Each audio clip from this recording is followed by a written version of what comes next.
साथियों नमस्कार। स्वागत है आपका अपने चैनल विवेक ओझा ऑफिशियल में।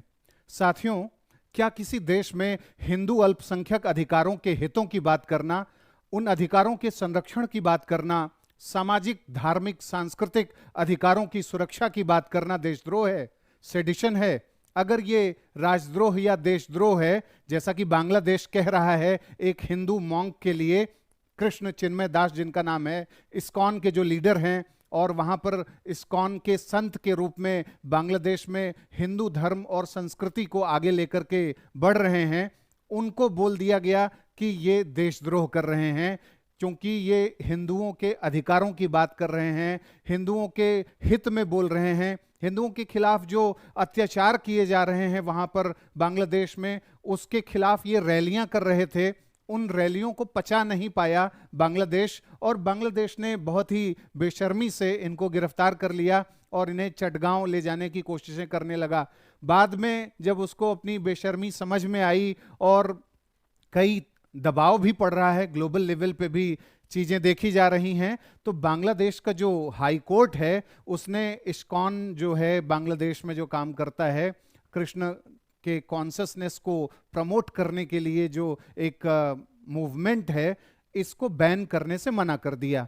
तो इसे एक जीत मानी जा रही है। हिंदू समुदाय इसे अपनी सांस्कृतिक जीत मान रहा है कि बांग्लादेश को कम से कम इतना तो समझ में आया कि हिंदुओं के खिलाफ जितनी भी नफरत कर ले या कार्यवाही कर ले, जिस तरीके की अभी वहाँ सरकार है, ऐसा नहीं है कि बांग्लादेश के सभी लोग जो है हिंदुओं से नफरत करते हैं। ये लीडरशिप का फर्क है, कौन सी लीडरशिप काम कर रही है, किस वेस्टेड इंटरेस्ट से काम कर रही है, किस मोटिव से काम कर रही है, ये मायने रखता है। और जिस तरीके से अभी वर्तमान में बांग्लादेश की सरकार है, जिस तरीके से धार्मिक स्तर पर जो अधिकार हैं उन सब की का अवहेलना, उल्लंघन, ये सब किया जा रहा है, ये बिल्कुल ही दुर्भाग्यपूर्ण है।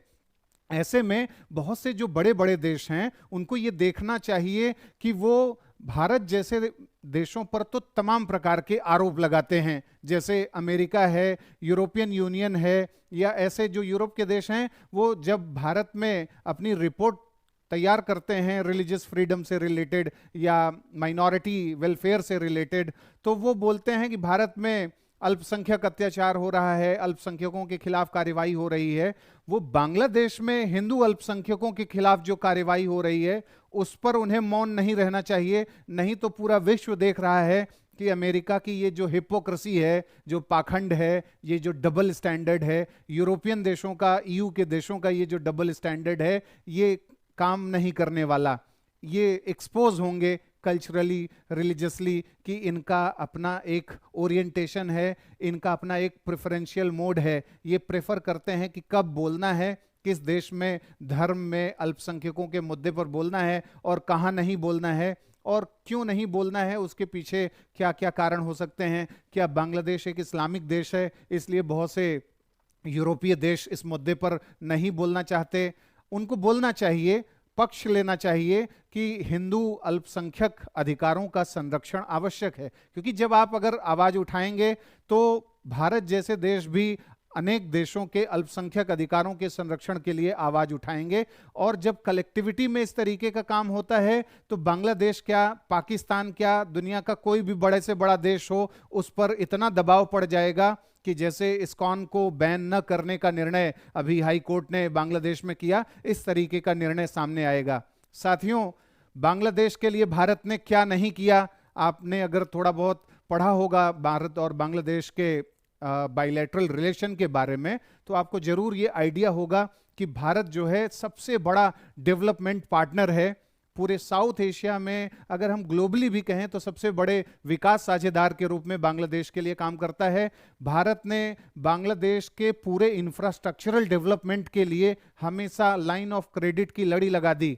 पिछले 8 साल में $8 बिलियन दे दिया, बोला कि ये जो $8 बिलियन है, तुम रेलवे बनाओ, टनल बनाओ, ब्रिजेस बनाओ, बस जो सर्विसेज हैं, रोड कनेक्टिविटी है, वाटरवेज कनेक्टिविटी है, इन सब चीज़ों के लिए भारत ने उसे ग्रांट असिस्टेंस दिया, लोन दिया। इसके साथ साथ भारत ह्यूमन रिसोर्स डेवलपमेंट का काम करता है। भारत की सोच तो ये है कि बांग्लादेश सशक्त हो, एक स्टेबल, प्रॉस्परस, पीसफुल जो बांग्लादेश होगा वो केवल अपने लिए काम नहीं करेगा बल्कि साउथ एशिया के लिए भी काम करेगा, भारत के लिए भी लाभदायक होगा। भारत ने इस सोच के साथ जुड़ करके कैपेसिटी बिल्डिंग के ढेर सारे प्रोजेक्ट्स वहां पर चलाए।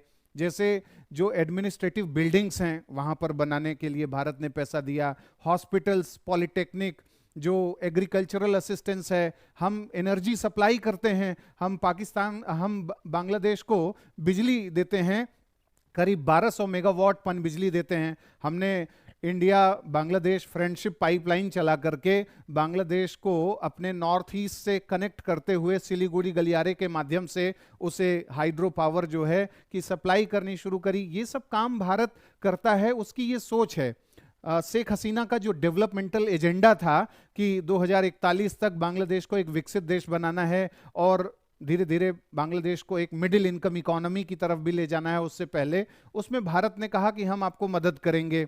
जो एनर्जी फॉर ऑल का जो गोल है बांग्लादेश का, उसमें लगातार भारत ने कहा कि हम सपोर्ट करेंगे, हमारी कंपनियां सपोर्ट करेंगी। एनटीपीसी इन्वॉल्व है। खुलना जो एरिया है बांग्लादेश का, वहाँ भारत जो है थर्मल पावर प्लांट्स लगा करके इलेक्ट्रिसिटी जनरेशन में बांग्लादेश को मदद दे रहा है।